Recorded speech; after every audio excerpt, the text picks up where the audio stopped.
Welcome back. This is Anoma Research Day. If you are not here for Anoma Research Day, you are in the wrong place. Check your URL bar. We are in the middle of the second track, Distributed Systems Delights, and the next presenter will be Anthony talking about the Executor and shards. You just heard a lot about the, let's say, the theoretical architecture, why we've designed the database system this way. Now Anthony will talk about how we're actually implementing it. Take it away. Sure. So I'm going to be talking about the Executor and shards as they exist in the Anoma specs.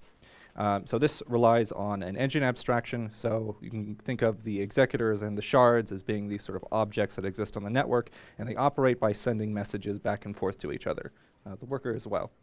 So before we get into the details, let's look at the big picture. Shards implement a KV store, a key value store. Transactions are just a series of reads and writes, so that's it. And transactions contain a program which issue the reads and writes. The Executor engine will actually be running this program, and as it runs, it'll send these reads and writes as messages over the network to the shards. So before we get into the Executor and shards, everything is started by the worker. For the purposes of this talk, I'm going to assume that there's only one worker, so we don't really need to worry that much about consensus. It receives transactions. And its job is to order the transactions. Whenever a transaction is created, it'll give it a timestamp, which we also think of as the transaction's name, and we can broadly also think of it as the name of the Executor engine itself, although they are separate pieces of data. The actual name is more like an address. Each transaction can read and write to a key only once. This will become more relevant later on. And importantly, when a transaction is received, that is when an executor is actually spawned. So the executors don't exist until the transaction occurs, and they are made for their transaction. Additionally, whenever a transaction is made, the worker has to send messages to all the shards, telling those shards what reads and writes are going to be made beforehand, and those are called locks on those reads and writes. So the Executor, this is the state of the Executor. We see on the left the configuration. This is the data which does not change over time as the Executor runs. And on the right, you see the actual state, which changes over time. Part of the Executor configuration is its timestamp, the actual the executable, which is the program which is being run. It also remembers the set of lazy keys and lazy writes. This is the same data that the worker sent to the shards in the first place. And at the bottom, it also has information for the worker and the original issuer of the transaction. On the right, you see the stuff that changes over time. We have the program state itself, as well as the completed reads and writes. And at the end of an executor's life, it will bundle those completed reads and writes into a message, which it sends back to the worker. So this is the type of the actual execution step. So it takes that executable, which does not change, whatever the current program state is, and it takes a key value pair, which was received from a shard, and it returns a result. So the result can be a string, which is just an error, or it could be a pair consisting of the new updated program state, along with a list of either reads or writes. So we can have as many new reads or as many new writes as at once, or the list could be empty, in which case it has no reads and writes. One thing to note here is that it takes a single key value pair as an input.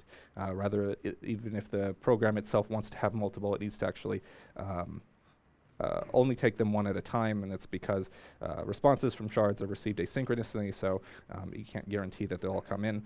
But you can design your program state to accumulate read and write pairs before it actually sends any messages out, in which case, most of the time, its response will just be an empty list.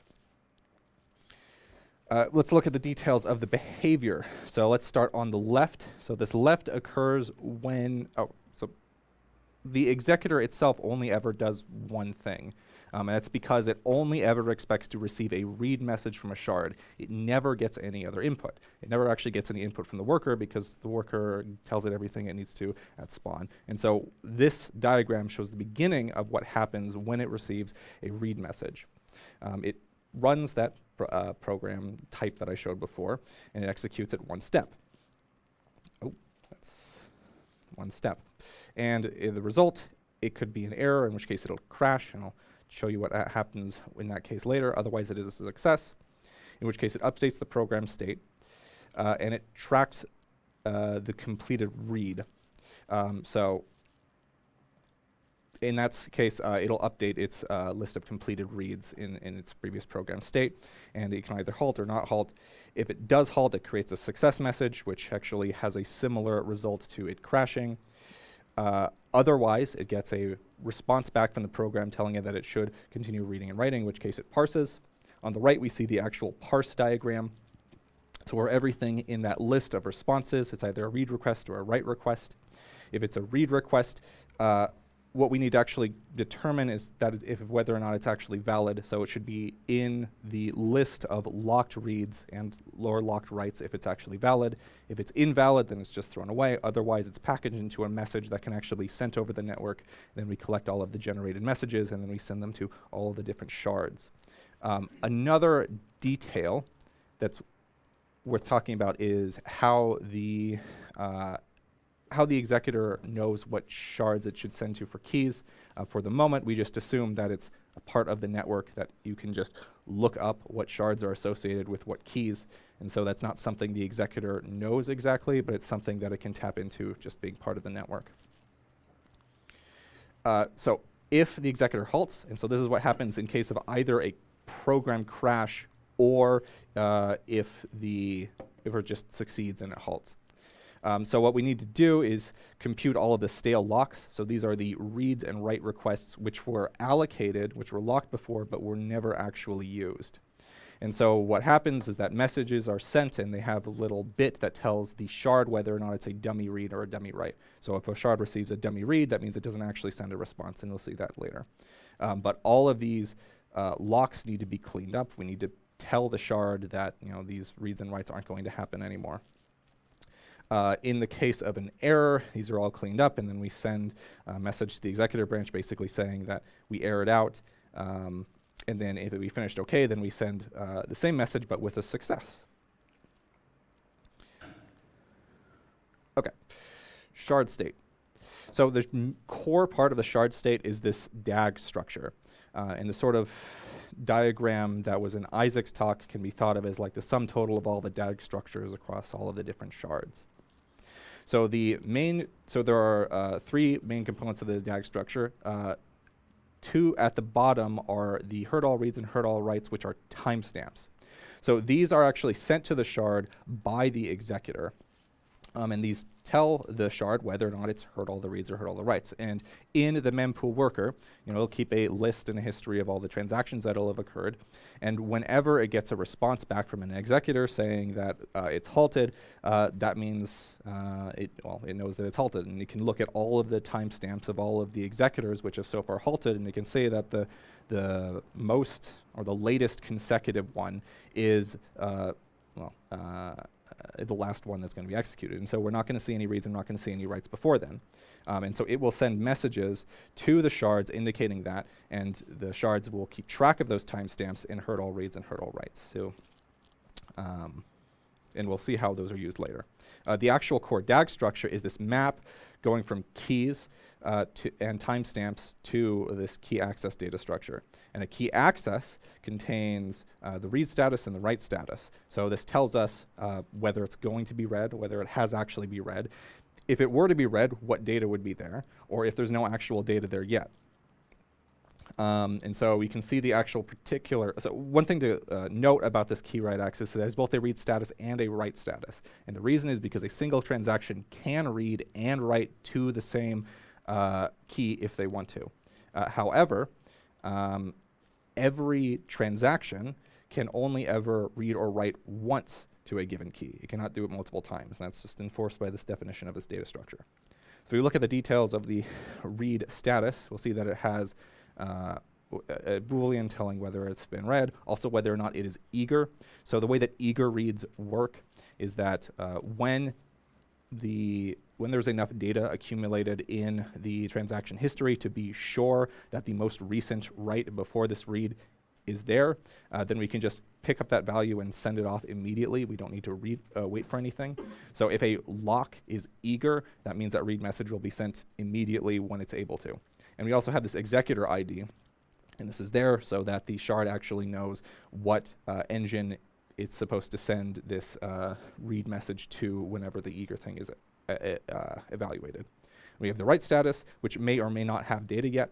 And we also have this may write Boolean, which indicates that it's possible that it may not actually be written to, in which case it has to be cleaned up by one of those stale lock messages when the executor that locked it halted. Okay, so there are 4 messages that a shard is expecting. The first one is this acquire lock message, which comes from the mempool worker. It basically just looks through the this DAG. It looks through this key access map, and it just adds all of the reads and write statuses with has been read set to false and with the data set to none. And it just goes through for every single read and write lock in the message. So when it gets a write message, it asks for whether or not the write lock actually exists. If the write wasn't actually locked before, which means it doesn't even appear in the key map yet, then the message is just rejected. It asks whether it's valid for the right type, so this is essentially indicating whether or not it's a has write lock or will write or a may write lock. If it's invalid, then it'll just reject it. If it passes those tests, then it'll update the DAG. It'll write whatever data is in the write message into that that data section there, so it won't be empty anymore. And then the shard will look for any eager reads which can now be read. So it'll just look for all of the timestamped eager reads afterwards. That occur immediately afterwards, and this is important to it is important to remember those timestamps for heard all writes and heard all reads. So in order for an eager message to actually be sent, it has to be before the current heard all writes. And the reason for that is that if it isn't, it's possible that a new write might eventually be inserted into the DAG structure between whatever the most recent write was and the current eager read. So if the eager read is after the current heard all writes timestamp, then it won't actually send a message. Okay.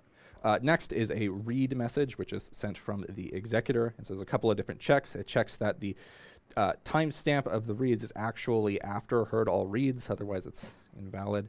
Asks if the read lock exists, same logic as before.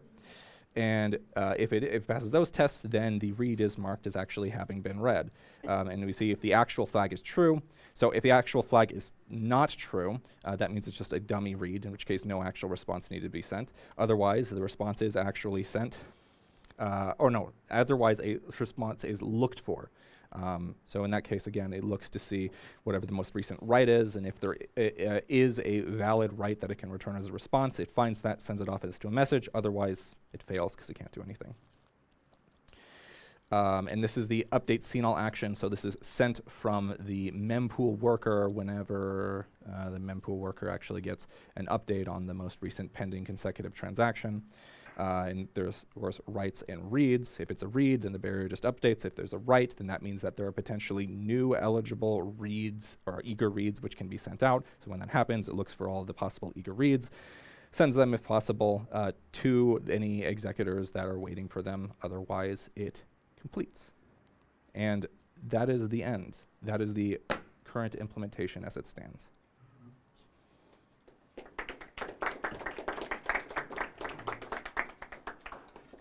Thank you, Anthony. All right, are there any questions from the live studio audience?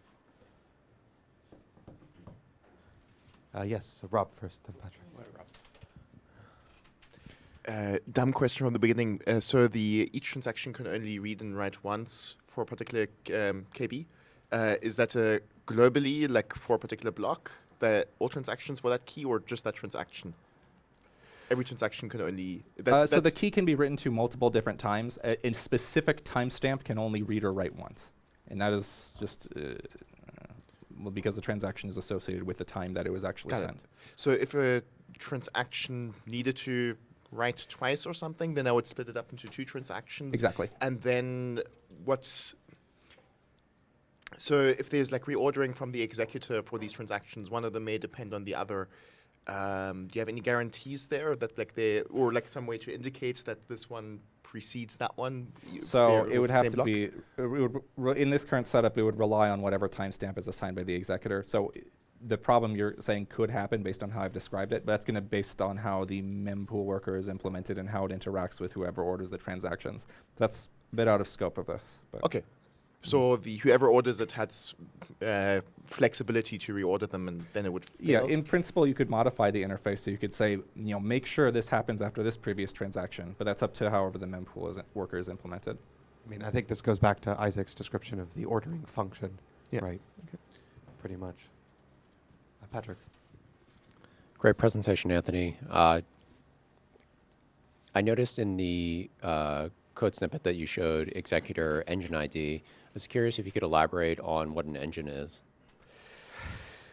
Yeah, so this is going to be elaborated in different levels of detail into upcoming art reports. But the way that I generally think about them is that they're just sort of encapsulated pieces of state that exist on a network, and they can just asynchronously send each other messages, and whatever messages it receives will cause it to update its state. There's a bit more structure to it in terms of how the messages have to be formatted and how things are allowed to respond to it. But those details I don't think are super important for this specific application. Do you expect that the role of the executor will be low resource requirement, like anybody can execute locally, or do you think that it will be something that will require running a node in a data center? I don't see any reason why, in principle, it couldn't be executed locally. I mean, it's just an interface at the end of the day. Thank you. Any other questions from the live audience? Any online questions? No. Okay, I have one question. Sure. Which is, how does all of this relate to the resource machine? My current understanding is that the resource machine would be implemented on top of Nakma. And so if we go to here, I guess it's just not over here, but if we go to this execution step, this step function is a parameter to the executor. And so there would have to be some step function that interprets like a Nakma executable and a program state and the key value for as input to the program. And this program would implement the resource machine under one of those descriptions. And things like the Merkle tree and the nullifier set would be implemented as particular data structures inside this particular program state for this particular machine model. So this is sort of generic over any kind of choice of virtual machine. And what I understand is the resource machine would be an example program that you'd plug into this. Makes sense. All right. Thank you, Anthony.